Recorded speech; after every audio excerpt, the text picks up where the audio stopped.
बोलिए श्री सीताराम जी महाराज की जय। संत भजनदास जी महाराज की जय। जय जय श्री सीताराम। आज संत परमहंस बाबा भजनदास जी महाराज नागाजी आश्रम नागाजी मंदिर नाइन के नए भवन का मूर्ति प्रतिष्ठा का ये शुभ अवसर। यहाँ उपस्थित सभी पूर्व आचार्यों को, संतों को श्री चरणों में हमको आप सबकी तरफ से प्रणाम। हम सबके अग्रज परम पूज्य जगत गुरु श्री रामानंदाचार्य अग्रपीठाधीश्वर देवासा महाराज जी को प्रणाम। परम पूज्य जगत गुरु श्री रामानंदाचार्य और बिहारी दास कामोद बालाजी भी हनुमान मंदिर के महाराज जी को प्रणाम। हम सबको निरंतर जोड़े रहते और संतों की सेवा में निरंतर परस्पर आप सब संतों को प्रणाम है। अभी मुझसे पूर्व महाराष्ट्र में परम पूज्य भजनदास जी महाराज का और कालीदास जी महाराज पर जो आशीर्वाद है उसके बारे में आप हम सबको अवगत कराया। साथ ही रेवासा महाराज ने यहाँ इस क्षेत्र में और कहीं भी कोई भी सेवा के काम में सदैव जो उपस्थित रहते हैं ऐसे राव साहब, उनका भी परिचय कराया। आप हम सब भली भांति जानते हैं ये हजारों वर्षों से आप पर हमारा जैसा भी विराज है समुद्र में विराज है महाराज महाराज जी भी कड़ी। मूल विषय है कि हजारों हजारों वर्षों से इन संपत्तियों को, इन मंदिरों को, इन मठों को, इन आश्रमों को जो संरक्षण का काम कर रहे हैं वो हमारे संत भगवान कर रहे हैं। जिस प्रकार से बॉर्डर पे फौजी तैनात रहता है, 24 घंटे गर्मियों सर्दियों आंधियों तूफान वहाँ पर उपस्थित रहता है और भारत की पूरी भूमि की सुरक्षा और रक्षा के लिए जिम्मेदारी से वह खड़ा रहता है। कितना ही मौसम विपरीत हो और कितना ही शत्रु प्रबल हो, लेकिन सैनिक वहाँ डटा रहता है। इसी प्रकार से हर गांव कहानी में, हर एक क्षेत्र में ये प्राचीन स्थानों को, संतों की तपोस्थली को, इन स्थानों को, इन मंदिरों को बचाने का हमारे संत, हमारे ब्राह्मण, हमारे सेवा पूजा से जुड़े हुए लोग करते हैं। राजाओं ने उस जमाने में खूब मंदिरों को जमीन जागीर दी, सेवा पूजा भोग के लिए सेवाएं दी और ये संकल्प उन संतों को ले लिया गया कि महाराज ठाकुर जी की सेवा आपके जिम्मे है और इस जागीर की सेवा जो सेवा हो वो ठाकुर जी की सेवा आप करें वो आपके जिम्मे है। फिर भी कई आवश्यकता पड़ी, भले हमारे राजा रजवाड़े हों, हमारे उस समय के जो भी सेवादार रहे हों, उन्होंने इन सब ने मिलकर इनको बचाने में काम किया और हजारों वर्षों से एक ही संघर्ष आपका हमारा संघर्ष चलता है। वो संघर्ष क्या है? वो संघर्ष है सनातन का, वो संघर्ष है हमारी गौ माता का, वो संघर्ष है हमारे धर्म का। इसी के लिए आपके हमारे पूर्वज निरंतर लड़ते आ रहे हैं। बॉर्डर पे फौजी और गांव ढाणियों में ये हमारे संत प्रवर, ये यहाँ के फौजी, ये धर्म की रक्षा के फौजी।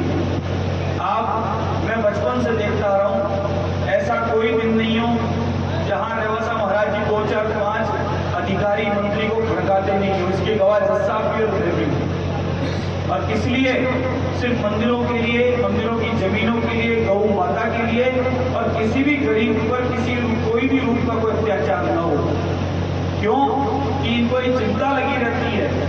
हमारे इस धर्म की जो ध्वजा लेकर चल रहे हैं उनकी रक्षा कौन करेगा? ये हमारी संस्कृति को, हमारी परंपराओं को जो बढ़ाने वाले हैं, इनकी रक्षा कौन करेगा? कोई पहले हमारी लड़ाई सड़क की, पानी की, बिजली की थोड़ी होती थी। आज तो ये छोटा छोटा स्वार्थ में हम लोग इधर उधर काटते और बांटते हैं कि साहब वो बोलो यो, वो बोलो यो, वो बोलो यो। लेकिन आप सोचो 2014 पहले इस देश में क्या हालात थे। आतंकवादी नित्य प्रतिदिन बम, गोला, बारूद कितने नुकसान किया करते थे और किस प्रकार से देश की सत्ता में जो बैठे हुए लोग वो घोटाले किया करते थे, देश को लूटने का काम करते थे। आए दिन रोज घोटाले के अलावा कुछ नहीं आता था। और नित्य प्रतिदिन संतों के यहाँ, संतों को नित्य प्रतिदिन, ब्राह्मणों को, संतों को, आप जैसे वैष्णवों को, सनातनियों को नित्य प्रतिदिन कहीं ना कहीं कोई धर्म का उत्सव, कोई आयोजन प्रयोजन हो, कोई कावड़ यात्रा हो, कोई कलश यात्रा हो, कोई कथा भागवत जागरण हो, हमारी जो पुरानी परंपराएं थी उनको जारी रखने का कोई भी उत्सव हो, मेला हो, और आके रोक दिया करते थे। क्यों? ऊपर का नेतृत्व ये नहीं चाहता था कि यहाँ सनातन फले और फूले, यहाँ धर्म की रक्षा हो, क्योंकि वो तो राम के विरोधी हैं।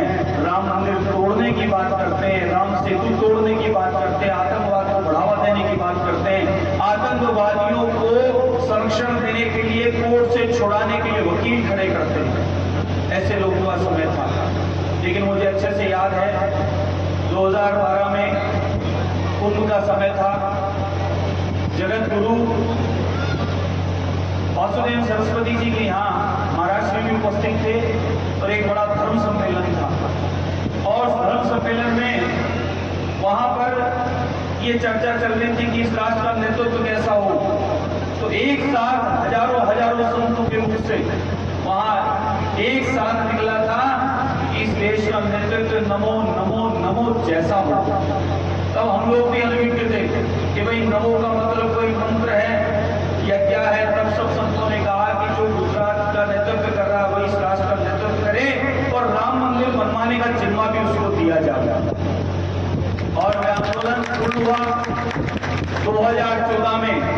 आदरणीय प्रधान सेवक संत के रूप में विराजे और संतों का जो बलिदान था, त्याग था, तपस्या था, अब तक हजारों वर्ष से जो संघर्ष आप हम सनातनियों का चल रहा था, गौ की रक्षा का, मंदिर की रक्षा का, मंदिरों की जमीन की रक्षा का, वह पूर्ण हुआ और वह भव्य दिव्य राम मंदिर बनकर तैयार हुआ। एक राम मंदिर बनकर तैयार हो गया बंधुओं। लेकिन अभी अनगिनत राम मंदिर है, शिव मंदिर है, नरसिंह मंदिर है, हमारे कुल देवता, देवी देवताओं के अनगिनत हजारों लाखों करोड़ों मंदिर है अभी भी, जिनको आप हम सबको और बचाना है। और उस बचाने के लिए आप हम सबको अपनी महती भूमिका अब तक निभाते आ रहे हैं, आपके मेरे पूर्वज निभाते आ रहे हैं और आप हम सबको भी निभानी है। हमारे जिन क्षेत्रों में मंदिर है, आश्रम है, गौशालाएं हैं, संत निवास है, गुरुकुल है, ब्राह्मणों की कहीं कोई सेवा पूजा आराधना के स्थल है, उन सबको संरक्षित करना है, उनकी मदद करके उनको बचाने का काम कर रहा है। और कोई खुर्द करता है, कोई इधर करता है, उसका विरोध भी करना है। क्यों? कि हमारे धर्म के रक्षक, हमारे धर्म के पार्षद जो निरंतर चारों ओर सनातन की परंपराओं को, सनातन धर्म को बढ़ाने का काम करते हैं, धर्म ध्वजा को लेकर पूरे देश में और विदेशों में कहीं ना कहीं अध्यात्म के माध्यम से सबको जोड़ने का काम करते हैं।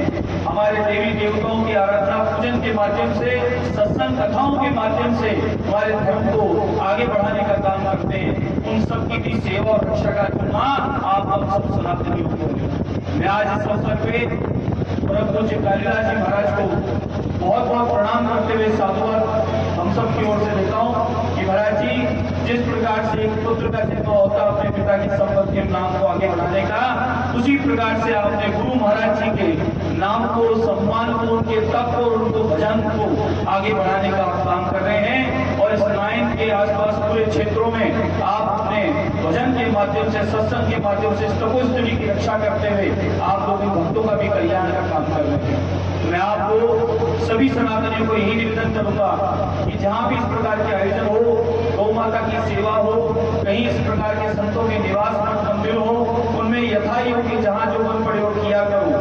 आज सुबह एक विषय चल रहा था कि महाराज इन विधर्मियों के पास में इतना धन कहां से आ रहा है कि आए दिन जगह जगह बड़े बड़े मकबरे और बड़े बड़े मीनारे बना रहे हैं। मैंने कहा भाई एक छोटे से छोटा आदमी रिक्शा ताला चलाने वाला हो कि पंचर निकालने वाला हो, वो भी अपने रोज 5-10 रुपए निकालता है और वो वहां पर जाकर देता है। तो सनातनियों को अब हम सबको भी जिम्मेदारी रखनी है, अपने अपने क्षेत्रों में सबको यथायोग्य योगदान देके अपने स्थान को प्रभावित करना, अपने स्थान को आगे बढ़ाना है, ताकि अगली पीढ़ी के लिए सनातन के ये स्थान उनको दर्शन के लिए मिलते रहे। नहीं तो आपको ध्यान है आतंकवादियों ने हजारों लाखों मंदिरों को तोड़कर और उनके ऊपर मीनारे बनाई है, और आज भी वो आपको हमारे को तोड़कर राजनीति के रूप में तोड़कर और आपको हमारे मंदिरों को, आश्रमों को, मठों को आज वो लोग बिठाना चाहते हैं। लेकिन वो लोग बिठाने वाले ये भूल गए कि हजारों साल से क्या मुगल काय आए, क्या यमन आए, क्या अंग्रेज आए, लेकिन वो यहाँ से उल्टे ही पैर लौट गए, लेकिन वो हमको बिठा ना पाए, खुद ही बिठते चले गए। तो आप हम सब लोग संगठित रहें।